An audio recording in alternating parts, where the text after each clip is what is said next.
So, one more dream for the road? Alright then. This dream began in a house. I was with a friend of mine from years ago that I no longer am in contact with. The house belonged to that of still another friend that I see on occasion. However, the house owner seemed not to be present, and so there was I and this other old friend. We were not alone. What was taking up residence in the house was a rather large spider. Back to the spiders again. And like all the spiders on the real side, it seemed not especially friendly. It had also blanketed the house interior with webbings. It was rather difficult to avoid the stuff. We would remain in the house for a few moments, amongst the silky strands of web, but we did tentatively steer the spider into an adjacent room and sealed it inside, not wanting it directly in our vicinity. Seems this was an unwise course of action. The door reverberated, bulged and trembled, as though something of immense volume was pressing against it from the other side. The door did burst open, and a sea of small bugs spilled from it. They directed their bug attentions on us, and scuttled toward us with menace of numbers. We fled the house, and ran down the street, but alas, the bugs were rather swift, and it was evident we wouldn't get far. Resigned to my fate, I would stop, and the bugs swarmed over me. My friend was ahead, a swifter runner than I, but I imagine he didn't make it much further. I half expected to be eaten, or stripped of my flesh, or something equally as macabre. But if the real side experiences have taught me anything, it is never assume. I was suddenly in an automatic objective view, standing as though outside of my body, observing from a position beyond it. It was from here that I would regard the next scene. My vehicle was not destroyed. It seemed to have been possessed, taken over by an unknown force, the cause of which stemming from the bug interaction. I had absolutely no control of it, and I floated about in my detached awareness, back to the house where this all began. The house who it belonged to was back, and he was amongst others who were just as controlled. They opened a closet, and within was what can only be described as versions of them, me, my other friends, and others, hanging like overcoats, screaming in fear and agitation. The controlled, vehicled people sealed the closet, quite content, it would seem, with the situation. Then the final scene.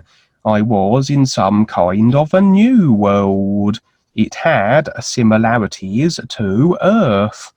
I was still in my detached awareness state, and looking at my body vehicle that seemed to be there. Seemingly making a connection with it, I sparked it out of its personal self only, and had the impression I had installed its want to become more aware. I had a flash of many years of time in this place, and how this personal self here would go about seeking answers, unveiling the secrets of the world it now found itself in, and ultimately recognizing the real intent, and go about the process of becoming more aware. So again, there is this spider theme that runs through many of my real side dreams of late. On a previous dream, I had put forward the possibility of these spiders as astral entities of a kind, hijacking human vehicles, so perhaps this is along the same lines, as we would find a spider nestled in the house of my friend, the house representing his personal created consciousness on the real side, but with a resident spider, so suggesting his vehicle was hijacked, or at least being parasitized, energy usurped by this creature, with all the webbing indicating extreme levels of taplining, as this individual has no interest beyond the personal self. He will be, therefore, extremely taplined, but a few more added on top, via an agreement with this strange spider creature. On the other dream, I had suggested the agreement is secured subliminally through the internet, the spider creatures using this technology as a medium for this purpose, maybe the hint being the naming of it as the World Wide Web. The fact the house was vacant suggests the vehicle stealing is complete. The individual whose vehicle it was has now passed on, and the door open was an invitation, and quite possibly a trap. Maybe the spider creatures can latch onto others through presumed friendship, an infection spread by trust, for with trust and emotional attachment there are tap lines, but instead of a tap line to a friend, it is now to the entity spider, who has claimed the vehicle, unbeknownst to us. And what if we have a kind of collective, a spider entity collective? Maybe being tap-lined by one can open the way for all the others to connect with you too, and easing the means by which one can latch onto another person. Or perhaps we have a combination of elements. The spider creatures doing their body snatching, and maybe a glimpse at the nanoparticles and how they may be operating. For every body vehicle is full of nanoparticles. Up until now, they are doing very little, as far as we know, but it is believed that when 5G activates, so will the nanos, as has been demonstrated in labs. The higher the frequency they are bombarded with, the more the nanos become active, and to the extent that they are crawling all over the lab.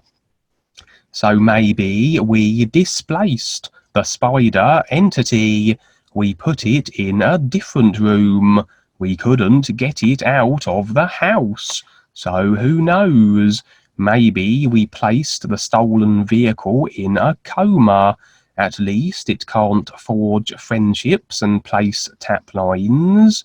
Maybe we locked the entirety of it in the subconscious of the vehicle. But we hadn't considered the nanos that were present, and in this dream they were represented by the little bugs. Seems the nanobugs, then, are revealing exactly what they are designed for, and perhaps corroborate the theories that not only do the nanos become activated with 5G, but they take over the body vehicle and automatically robotize it. The robot world that has been proposed as a result of cause and effect, limiting mass-scale decisions, becoming a reality, and perhaps far sooner than we imagined. A little like something out of the Star Trek Borg, where not only are they nano-infused and cyborgs themselves, but they have the ability to infect others. This demonstrated in the little bugs chasing us from the house, and then effectively robotizing our body vehicles. As the moment they did swarm over me, I had a sense of greater constriction and control, and it is at that point I stepped into my objective awareness. Those lacking awareness were trapped in these more constricted vehicles, and there we can see them hanging in the closet, in morbid and abject terror. The fear that effectively keeps people constricted, agreeing to the controllers who are setting the demise and robotization of this world into motion.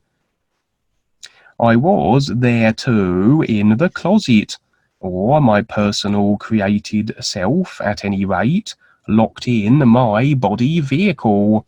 But unlike the others, I had the awareness to move my view to my real self, and be then beyond the locked down vehicle. The final part may well confirm another proposed theory. After robotization caused by the 5G activated nanos, everyone will potentially be locked in a virtual reality in their heads. So, a virtual reality within the simulator we already are in. And here we see how, despite having knowledge of the is now, we may not necessarily have it in future lifetimes if we decide to leave and return, for we may well return into a robotic world, but it may not seem robotic. It may well be a virtual world within a robotized physical life-level simulation, so in essence twice removed from the real universes of the true reality. I would suggest then much harder to re-establish this is connection, particularly if there is no new presentation in operation, but not impossible, as in this dream, the real me was able to get the attention of my constricted personal self, and initiate its search once again for the all is.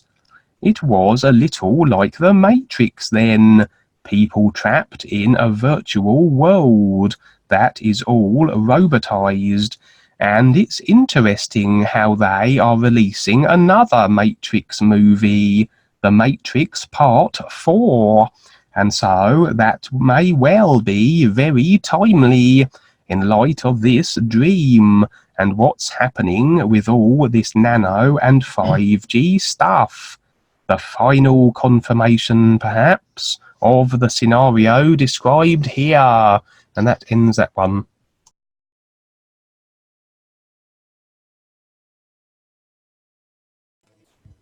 Okay, wow, Kevin.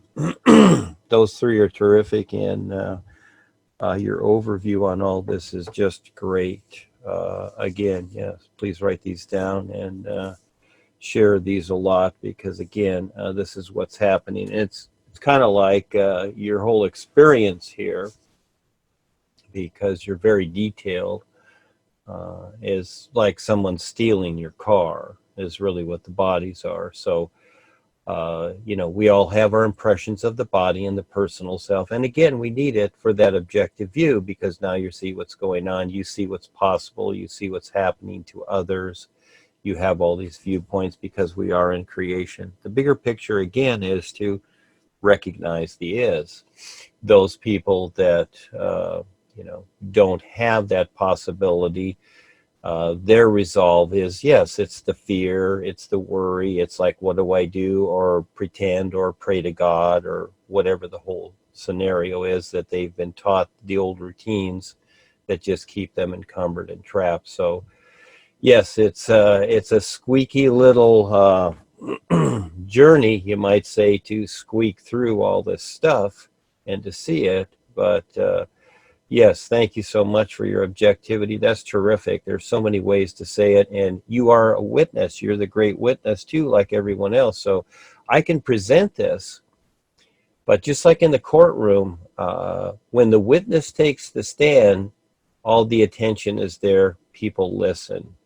So they're listening, Kevin. Thank you so much for sharing. That's just terrific. Yes, very, very good. Thank you. Okay, thank you, Dwayne. And with that, we have reached the end of our allotted time, it would seem. And so over to Kelsey with any announcements she may wish to make. Recording will be on Kevin's YouTube channel during the week, and there are the other Skype and Zoom calls that you can listen to on Kevin's YouTube channel, which is New Kevin Smith. We also have created a new account on BitChute. So it's sort of like YouTube, but they don't censor your videos or take down your videos like they're doing more and more on YouTube. So that's called BitChute if you're interested in creating a BitChute or sharing our videos from BitChute. So next weekend, we will have a call on Saturday here on Zoom at 10 a.m. with Charles from Africa. So there won't be a Sunday call next weekend. It'll be on Saturday at 10 a.m. Pacific time. And Edward has a Blog Talk radio show tomorrow, and Sandy Bob have one Tuesday, and there are more throughout the week. Wednesday is Tim's show. And this is on blogtalkradio.com/Kelsey Lynn Brown. And you can listen to previous episodes there. You can listen live. And when the shows go live, you'll be able to call in the number. It'll pop up and tell you what the number is to call on, so you can participate in the shows or listen on your phone if you're not on the computer. And that schedule, the schedule for the radio shows and these Skype calls are all, or Zoom calls, are all on wonderfulworldwideeducators.com. They're underneath of the Become Involved tab.